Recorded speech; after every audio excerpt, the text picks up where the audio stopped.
¿Qué tal, amigas, amigos de UNE América? Estamos en el diván del doctor Jesús Corona. Me da mucho gusto que nos acompañen el día de hoy porque vamos a presentar el libro El Tesoro de Pancho Villa y la Cuarta Transformación.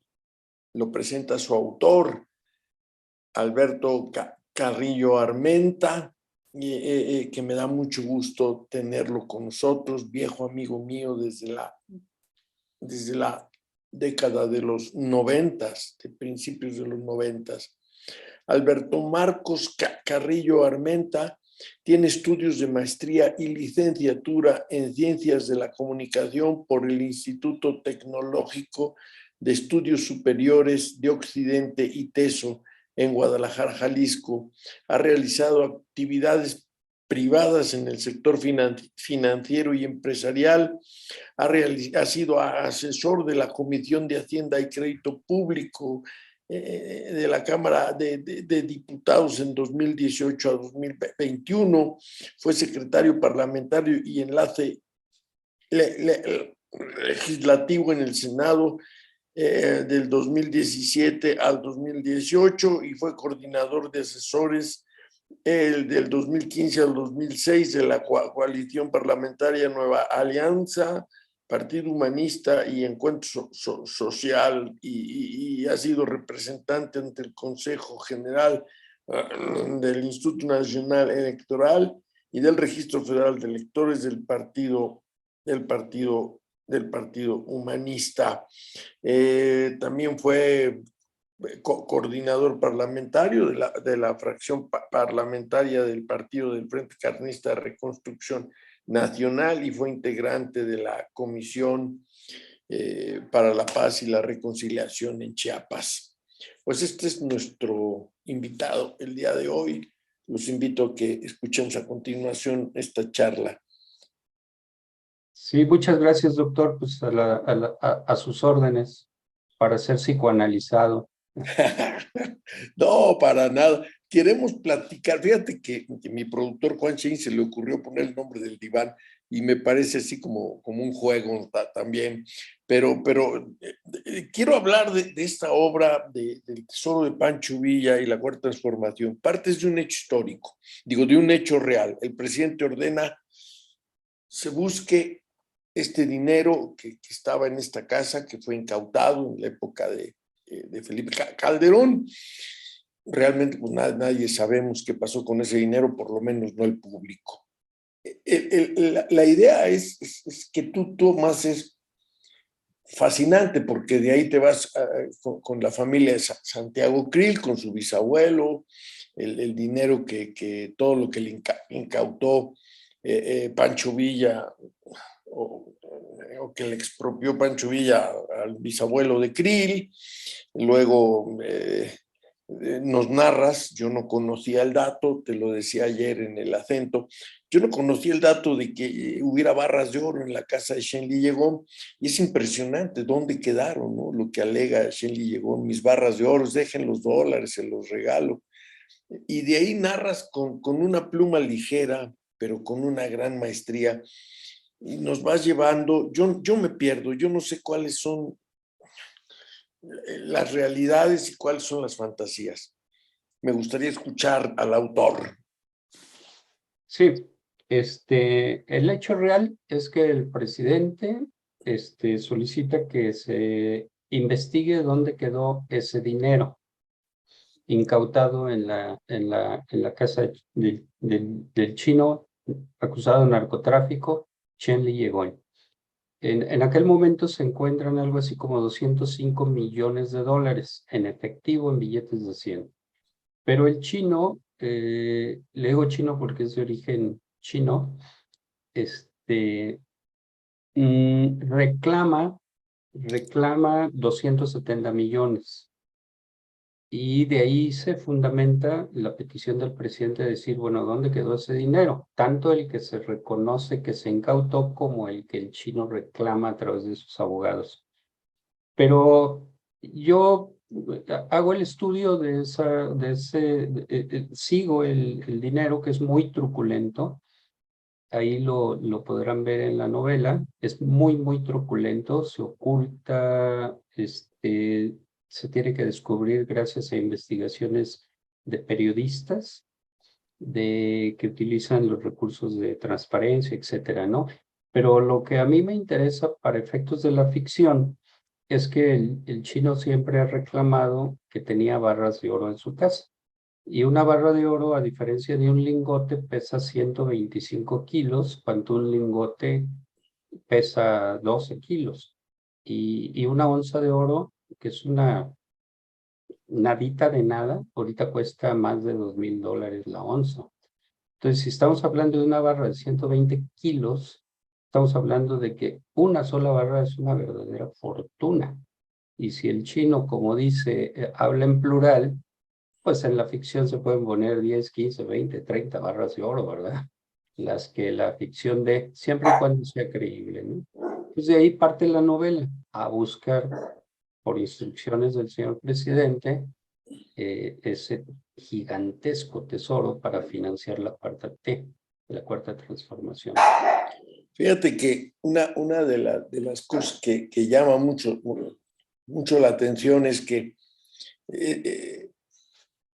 hoy hablamos de falta de transparencia, pero en otros tiempos también la hubo, la falta de transparencia. Y en el caso de Shen Liegón, pues ha sido un bocato di cardinale el leer tu obra, porque dice uno, ah, caray, si el Shen Liegón alega que había barras de oro, no sabemos si dos, ya dos es multitud, diría, ¿no? Entonces, si había dos o había 20, como tú dices, da para la ficción.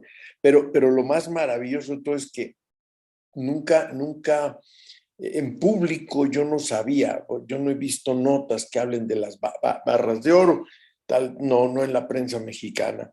Y luego de ahí, pues empieza uno a tener una imaginación un poco desatada, diciendo, bueno, alguien tuvo que haber encontrado las barras y dónde están, pero esa es otra historia. Y luego hablas del tesoro de los Krill, de la fortuna de los Krill, del bisabuelo de Santiago, nos expones a un Pancho Villa diferente al Pancho Villa que unos consideran fascineroso, que unos consideran un ladrón, y para otros es un héroe nacional. Digo, en Estados Unidos, obviamente, si lo mencionamos, Pancho Villa es un ampón, es lo peor de lo peor de lo peor, les fue infringir una derrota en su territorio. Pero aquí hablas de un personaje fascinante.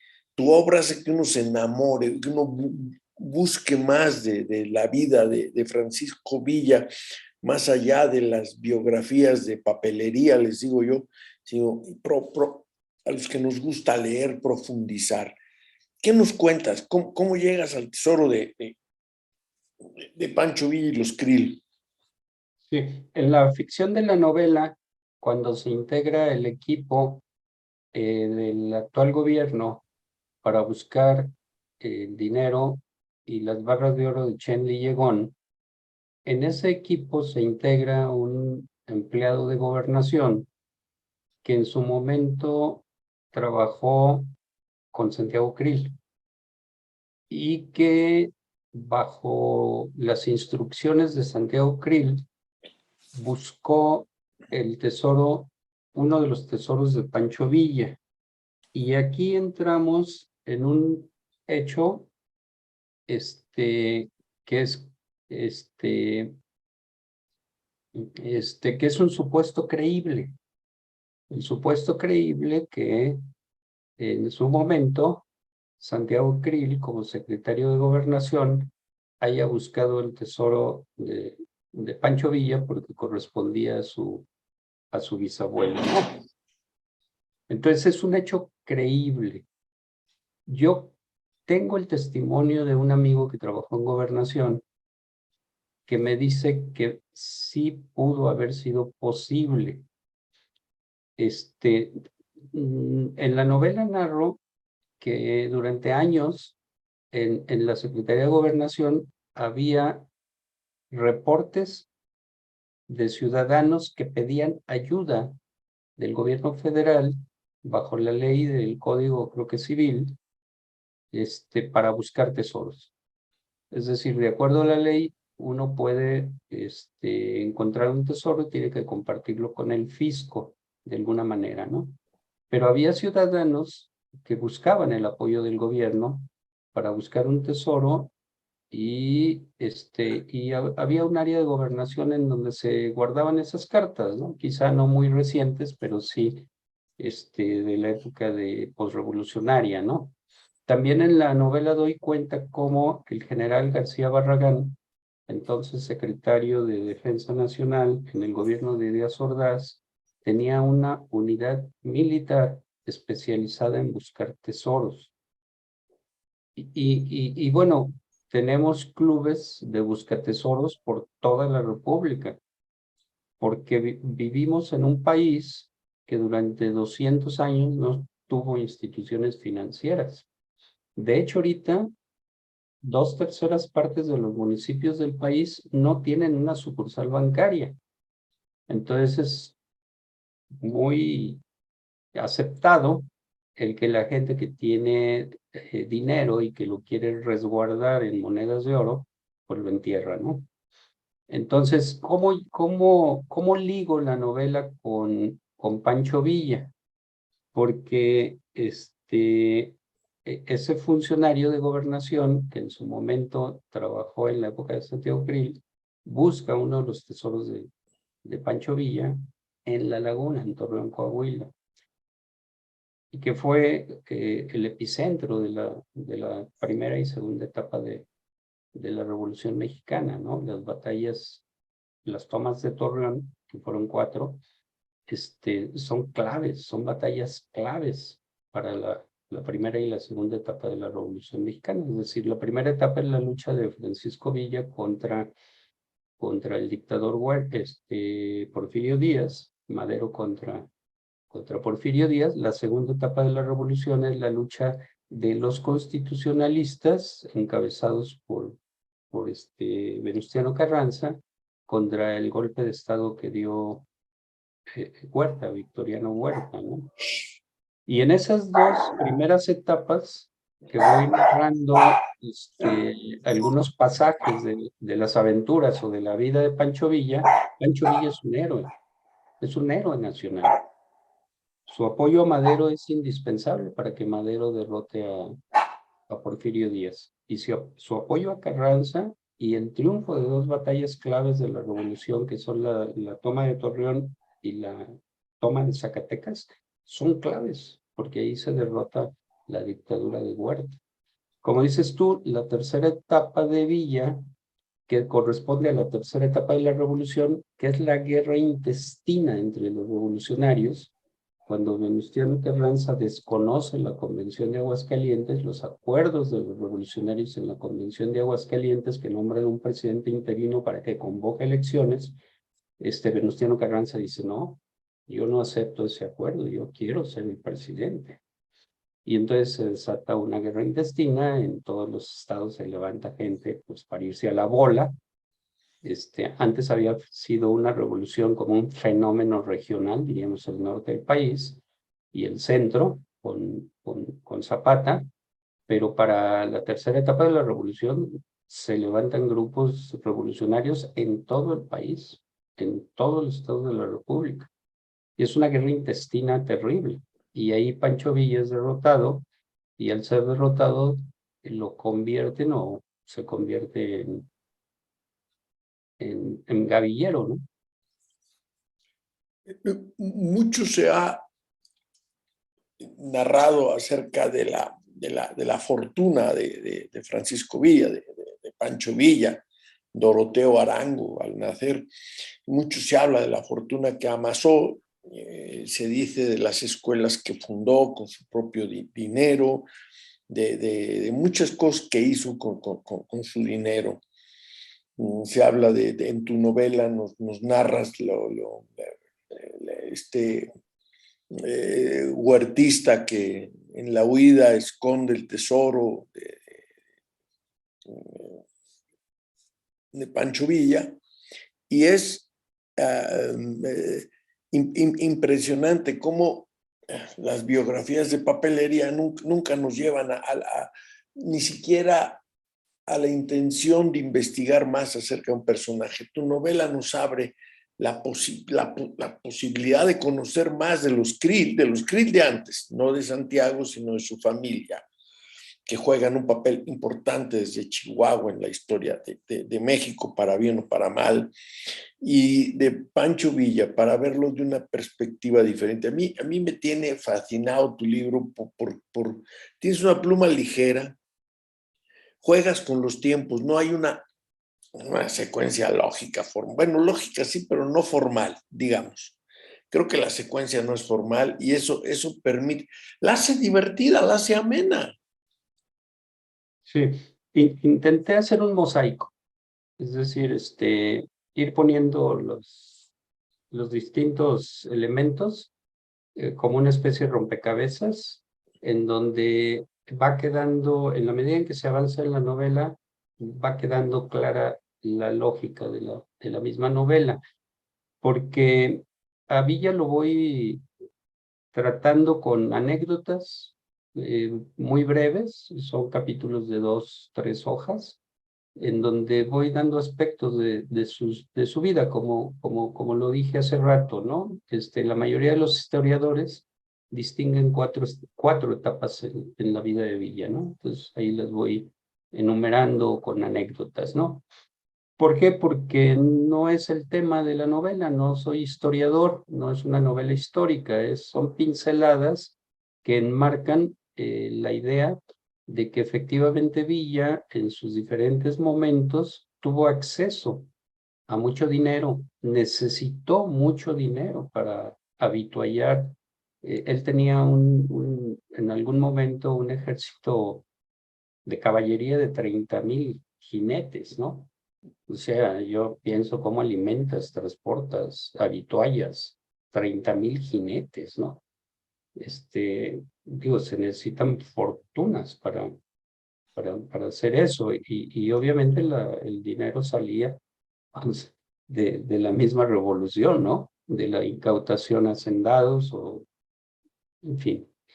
En algún momento, y lo narro también en la novela, en algún momento se le acusa a Villa de que fue financiado por el Kaiser Guillermo II. Entonces, en guerra, en la Primera Guerra Mundial, con el fin de provocar un conflicto entre México y Estados Unidos, para distraer a Estados Unidos y que no entrara en guerra al lado de Inglaterra contra Alemania, ¿no? Es una acusación.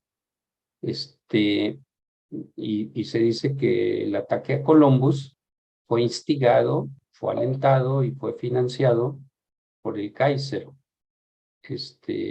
cosa que no se ha podido demostrar plenamente. Pero bueno. Y como dijo don Teofilito, ¿no? Ni se demostrará, es muy difícil probar una situación, una acusación de esa magnitud, es muy difícil probarla, Alberto. Lo que sí tenemos es el hecho. El hecho es que sí, se le ocurrió a Villa atacar Columbus en venganza porque ahí estaba un personaje que le había vendido armas que no habían funcionado, cartuchos que no servían. Él acusa al presidente de Estados Unidos de estar detrás de esa venta y en venganza ataca a Columbus, ¿no? Entonces, ese sí es un hecho más o menos documentado. ¿Qué tanto lo alentaron o lo financiaron los alemanes? Pues ahí está el terreno de la especulación y de la disputa, ¿verdad? Pero sí es un hecho. Y el hecho es que el general Pershing, en represalia, invadió durante prácticamente un año todo el norte de México, prácticamente todo el estado de Chihuahua, lo cual estuvo a punto de provocar una guerra de México con Estados Unidos de incalculables proporciones, ¿no? Oh. Oye, Alberto, ¿cuánto tiempo te llevó preparar esta novela? Porque además como novela histórica es tan ligera que los capítulos son breves, 1, 2, 3 hojas, y al siguiente capítulo, 1, 2, 3 hojas, siguiente capítulo, y son muy digeribles, ¿no? Conoces el lenguaje, dominas el lenguaje, lo plasmas bien, nos haces como lectores disfrutarlo, pero ¿cuánto tiempo te llevó? Porque normalmente las novelas históricas o basadas en hechos reales son petulantes, muy petulantes desde el formato, el lenguaje. Y la tuya como que no se presta a eso de esa petulancia, a esa soberbia. ¿Cuánto tiempo te lleva? ¿Cómo es que te nace hacer esta obra más ligera? Empecé con la pandemia, cuando tuvimos todos que recluirnos en nuestras casas, pues veníamos, estábamos encerrados y teníamos tiempo, ¿no? Y yo dije, bueno, pues voy a hacer realidad esta idea que tengo desde hace muchos años de escribir una novela sobre Francisco Villa y sobre la búsqueda de su tesoro. Nada más que este, eh, tuve que meter un elemento actual, que es la búsqueda del oro Yegón. Y la investigación sobre Yegón me llevó como unos 4 meses, porque lo que quise es narrar hechos reales, no inventar cosas, más allá de lo necesario para la ficción, pero los hechos el sustrato de la novela son hechos totalmente reales y verificables, ¿no? Y el asunto de Yegón es un asunto muy enredado, muy enredado. Y entonces desenredar eso para entenderlo yo, me llevó algo de tiempo. Tuve la siguiente ayuda. El asunto de Chen Li Yegon se detona porque en el puerto de Lázaro Cárdenas se le hace un decomiso, el mayor decomiso de la historia en ese momento de efedrina. La efedrina en aquel tiempo no era un producto ilícito, se importaba para la industria nacional, nada más que se importaba tanta efedrina que las agencias internacionales alertaron al gobierno de Fox de que no había industria farmacéutica que ocupara tanta efedrina, entonces el chino, Chen Liyebon, la tenía que disfrazar. Entonces se le hace un decomiso en Lázaro Cárdenas, no porque fuera ilegal importarla, sino porque el pedimento de importación decía sal de tal cosa y en realidad era efedrina. Quien detecta y hace esa incautación es un amigo mío, que era el director de aduanas de Lázaro Cárdenas, que me narra las peripecias que pasó, los intentos de asesinato que sufrió por haber incautado, no me acuerdo cuántas toneladas fueron, de efedrina, ¿no? Como 20, 40 toneladas, ¿no? Y por eso hay más lo para recordar los números, ¿no? Y entonces eso también le da a mi novela una perspectiva de estar revelando hechos poco conocidos, lo que fueron importantísimos en el país, porque eso es uno de los ingredientes para desatar lo que se denominó la guerra contra las drogas por parte del presidente Calderón. El decomiso de la efedrina, que fue a finales del sexenio de Fox, De Vox. y el decomiso de los 120 millones de dólares, o tantos millones de dólares, que fue también a principios del gobierno de Calderón, y que le dan un sustento histórico a la novela, pero procuro, como tú dices, por lo que me dices, lo logré, no hacer un libro farragoso anclado en la historia, sino una novela de aventuras. Es una novela de aventuras, es la búsqueda de un tesoro. Y la búsqueda del tesoro siempre es una aventura. Y la leyenda dice que los tesoros nunca se encuentran. Es decir, que quienes los buscan perecen en la búsqueda. mueren en la búsqueda. El tesoro siempre va a quedar enterrado. Incluso cuando los desentierras, la leyenda dice que los gases que emanan del oro o la plata enterrada matan a quien osó desenterrarlos, ¿no? Y hay infinidad de historias, de leyendas, de mitos en torno a ello. Y bueno, pero a mí lo que me agrada, lo que yo siento como un plus de tu novela es que incita a buscar más, que nos incita, nos lleva a buscar en la historia qué fue, qué pasó con los Krill, qué pasó con Pancho Villa. Quizás no a desenterrar tesoros, pero a conocer más a profundidad la historia de este México nuestro. Y eso es lo que a mí me motiva. Es una novela que lo mismo puede leer personas de la tercera edad como yo, o jóvenes, o personas de la mediana edad, pero sobre todo creo que es un buen documento para leer en los jóvenes. A mí me gustaría impulsar la lectura de tu libro entre los jóvenes. Lo haré en cuanto recupere mi cátedra. Por razones de salud he suspendido algunas labores, pero yo creo que bien vale la pena, me ha gustado mucho. Querido Alberto Carrillo Armenta, has sido siempre un agudo analista, muy puntual. A ti tú te metes en lo profundo. Siempre yo te conozco desde que fuiste coordinador parlamentario del Frente Cardenista, un hombre muy brillante, muy inteligente, y no lo digo por la ambisconería, finalmente pues no gano nada, lo digo con sinceridad, con mucho aprecio, con mucho afecto. ¿Y con qué cerramos, Alberto? ¿Con qué cerramos esta charla? Porque estas no son entrevistas, son charlas que tengo con amigos, y que esos amigos puedan presentarnos su obra, y esta obra vale la pena y vale mucho la pena. Entonces, ¿con qué podríamos cerrar? ¿Qué nos dirías a tus lectores, a tus futuros lectores, a tus posibles lectores? Pues una invitación a leer el libro, aquí lo presento. Es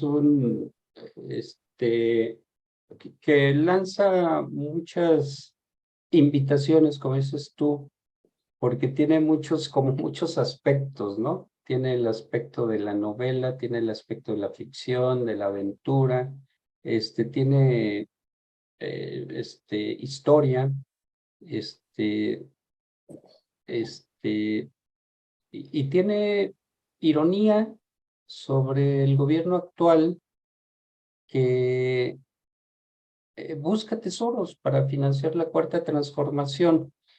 Busca el tesoro, ordena que se busque el dinero de Chen Liyegón, también ordena que se busque el tesoro Moctezuma, ¿verdad? Para darle un contenido a, ¿qué fue? El 550 aniversario de la fundación de México Tenochtitlan, que se festejó precisamente durante la pandemia. Busca un dinero que supuestamente depositó Porfirio Díaz para pago de indemnización de unos indios en la frontera de México-Estados Unidos, que supuestamente es una cantidad fabulosa, le ordena al secretario de Hacienda. Busca otros fuentes de financiamiento, ¿no? Quien hace la presentación del libro es Guillermo Valdés Castellanos, que precisamente fue el titular del CISEN en la época de Calderón, y él hace la reflexión de que el presidente busca tesoros, y los tesoros los ha encontrado en los fideicomisos que él llama guardaditos de los gobiernos anteriores, en diferentes cuentas del gobierno federal que ha canalizado a sus obras prioritarias. Y bueno, tenemos un presidente que considera que la riqueza de México está por ahí enterrada y que lo único que hay que hacer, en lugar de generarla, es desenterrarla, ¿no? Es la reflexión política que hace él. Eh, alrededor del tema de la búsqueda de tesoros, ¿no? de que fina ironía, sutil, de gran envergadura, como siempre en tus análisis políticos. Yo te leía cuando estabas en Milenio, participaciones en el economista. He seguido tus pasos a lo largo de los años, porque me pareces, junto con otros líderes de la vieja izquierda, de la izquierda auténtica mexicana, como Jorge Amador, y algunos otros más, tú entre ellos, verdaderamente inteligencias, con una visión del México, una visión de futuro, con un planteamiento de una izquierda moderna, democrática, que hoy no tenemos. En fin, querido Alberto Marcos Carrillo Armenta, ha sido profesor en diversas universidades, si no mal recuerdo, en tu ITESO, ahí en el Instituto Tecnológico de Occidente en Guadalajara, en la Universidad de Tijuana, en la de Zacatecas, en la Universidad de Guadalajara, en fin. Qué gusto tenerte en el diván del doctor Corona. Creo que el psicoanalizado esta vez fui yo. Te agradezco mucho y te pediría nada más nos vuelvas a poner tu libro para que la gente lo ubique. De todos modos, yo voy a poner una foto. Ahí está El tesoro de Pancho Villa y la cuarta transformación de Alberto Carrillo Armenta. Alberto, muchísimas gracias por esta charla. Al contrario, doctor Corona, muchísimas gracias y estamos en contacto. Querido Alberto, estamos en contacto, pronto nos escucharemos, pronto nos veremos. Bueno, pues esto ha sido todo por hoy.